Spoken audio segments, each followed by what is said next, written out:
Welcome to third umpire. एक कहानी सुनाए आपको।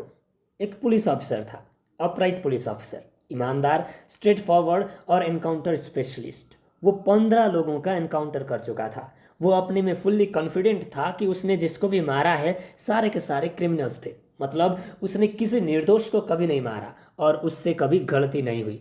यूपी के लखनऊ में गैंगस्टर्स का आतंक बहुत ही बढ़ गया था, इसलिए उनको कंट्रोल करने के लिए एक स्पेशल टास्क फोर्स बनाया गया था, जिसका एक मुख्य सदस्य था वो एनकाउंटर स्पेशलिस्ट। हाँ, बताना तो भूल ही गया, उसका नाम था विक्रम।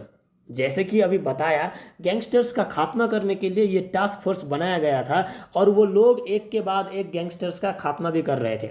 पर एक बहुत बड़ा गुंडा जिसने 16 मर्डर्स किए थे वो उनके पकड़ में नहीं आ रहा था। ये टास्क फोर्स उसको कई दिनों से ढूंढ रहा था और एक दिन वो गुंडा यानी कि बेदा बेताल खुद उनके पुलिस स्टेशन में आके सरेंडर कर देता है। उसको कस्टडी में लेके टास्क फोर्स का हर एक मेंबर हर एक मुमकिन कोशिश करता है उसका मुंह खुलवाने का, लेकिन वो कुछ नहीं बोलता, न कोई प्रलोभन में पड़ता है, ना ही कोई धमकी या यातना से डरता है। पर जब एनकाउंटर स्पेशलिस्ट विक्रम उसके पास आता है तब वो कहता है, एक कहानी सुनाऊं सर।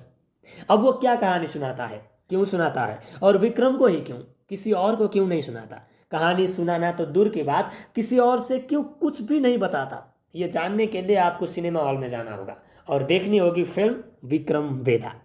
साल 2017 में तमिल में बनी फिल्म विक्रम वेदा का रीमेक है। ऋतिक रोशन, सैफ अली खान और राधिका आप्टे स्टारर विक्रम वेदा। इसका सिर्फ नाम ही वही नहीं रखा गया बल्कि डायरेक्टर्स भी वही के वही है, गायत्री और पुष्कर, जिसने मिल के ओरिजिनल तमिल वर्जन को भी डायरेक्ट किया था। उनका स्क्रीन प्ले और डायरेक्शन दोनों में मास्टरी दिखती है।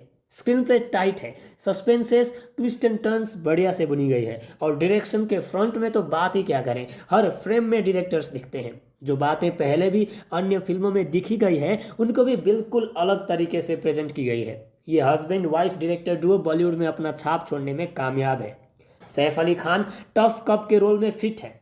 राधिका आप्टे लॉयर जो कि एसएसपी विक्रम की वाइफ के रोल में है, नेचुरल लगी है। और ऋतिक रोशन तो वेदा के रोल में पूरी तरह से डूब गए हैं। उनको स्क्रीन में देखने में मस्मराइजिंग लगता है। जब भी सैफ और ऋतिक दोनों का फेस ऑफ होता है पूरा थिएटर सिट्टी और तालियों से गूंजती है। शारिब हाशमी ने बबलू का किरदार बखूबी निभाया है। शुरू शुरू में तो वो पहचान में ही नहीं आते कि ये वही फैमिली मैन का जेके तलपड़े है। उनको यूपी वाला किरदार में हमने तो पहले कभी नहीं देखा था, इस फिल्म में देखा तो मज़ा आ गया। रोहित सर्राफ, योगिता बिहानी, सत्यदीप मिश्रा, सुदान्वा देशपांडे, गोविंद पांडे और अन्य कलाकारों का भी काम अपनी अपनी जगह पे बढ़िया है। टेक्निकल टीम ज़्यादातर सेम वही है जो तमिल वर्जन में थे। सिनेमाटोग्राफर पीएस विनोद ने साउथ से आकर यूपी के लखनऊ और कानपुर को बढ़िया से अपने फ्रेम में उतारा है। फिल्म के सारे सीन्स पैशनेटली खींची गई है। एडिटर रिचर्ड केविन का काम भी बढ़िया है।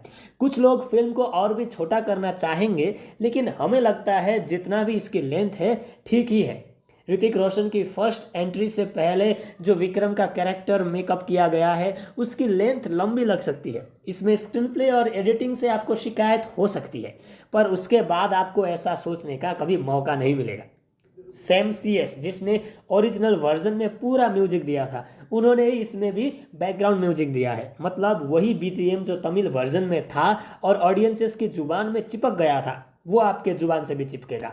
अब जब ऑडियंस थिएटर से बाहर निकलती है उसे गुनगुनाते हुए निकलती है।